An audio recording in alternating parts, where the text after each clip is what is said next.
Welcome back to the Big Sunday Show. The Biden administration is blasting democracy in a new attack after the Supreme Court overturned Roe v. Wade. Here's Health and Human Services Secretary. Oh, I've been around long enough to know that nothing's ever totally safe. But remember, we still haven't even been able to pass the Equal Rights Amendment. And so this country has a way to go. But certainly, I don't believe this decision by this court in Dobbs is going to stand long. It's just not America. And after weeks of protests outside the homes of Supreme Court justices, the Supreme Court marshal is calling on the governors of Virginia and Maryland to, quote, enforce state law that prohibits picketing outside the homes of justices. But Senator Mike Lee says it's actually a federal law that isn't being enforced.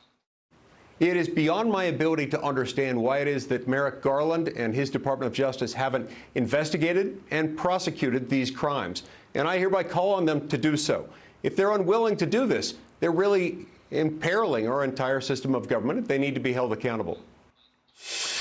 Anita, so is the Supreme Court marshal just passing the buck? Is that what's happening here? Well, it's really hard to say because, you know, as we heard from Senator Mike Lee, there is a federal law that says picketing outside the homes of Supreme Court justices with the intent of trying to influence their decision is a crime. It is a crime. And yet we don't see anybody at the Justice Department doing anything. So I'm not sure, but you would think that the state governors, two Republicans, right, Leo? Yes. That they would try to do something, but it seems that I don't know what they're doing with this letter. I think they said they hadn't received it yet. Paul, this is politics. I'll tell you right now, this situation was happening in Florida. Governor DeSantis will look for a state law to enforce this. Or if Trump was in office, he would do something immediately, and you wouldn't have these protests. But let me get to that point. Javier Becerra, I want people to understand this. I'm a pretty good lawyer. He's lying. That case, I think people understand that. Case involving the Roe v. Wade case, that case is going to stand. The only way that case gets reversed is by a Supreme Court decision or a constitutional amendment. So this is a Democratic administration just lying. It's not going to stand. It will stand, Javier, and you know that. Stop lying. Tommy, I want to read some quotes from the Virginia and Maryland governor here. So let me get to Youngkin first. As the governor welcomes marshal of the Supreme Court's request for Fairfax County to enforce state law, as they are the primary enforcement authority for the state statute. The Attorney General of the U.S. should do his job by enforcing the much more robust federal law.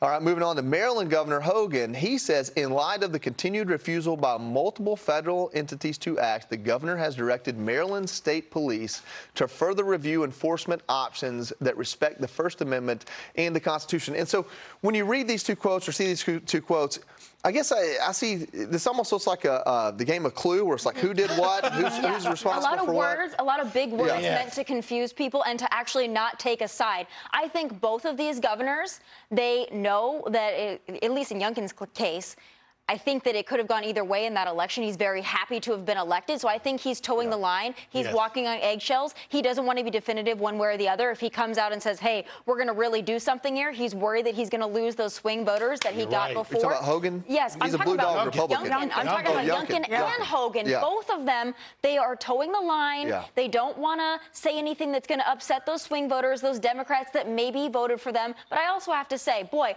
wouldn't it be nice if the Department of Justice would treat these protesters that are out there intimidating like they did parents at school board meetings who didn't want their children to be eternally masked or have biological males and females bathrooms? Boy, wouldn't have that been a day? You know, Anita, I remember years ago under the Trump administration when they really got upset when they thought Trump was bringing partisanship into the DOJ. Have we ever seen anything more partisan than what's happening now with protecting the Supreme Court from the DOJ? Well, it strikes me as so odd that protecting any Supreme Court justice is controversial. That saying that, hey, you can't protest outside of their house, you can't threaten them, you can't be out there making noise at all hours around the clock. Why is that controversial?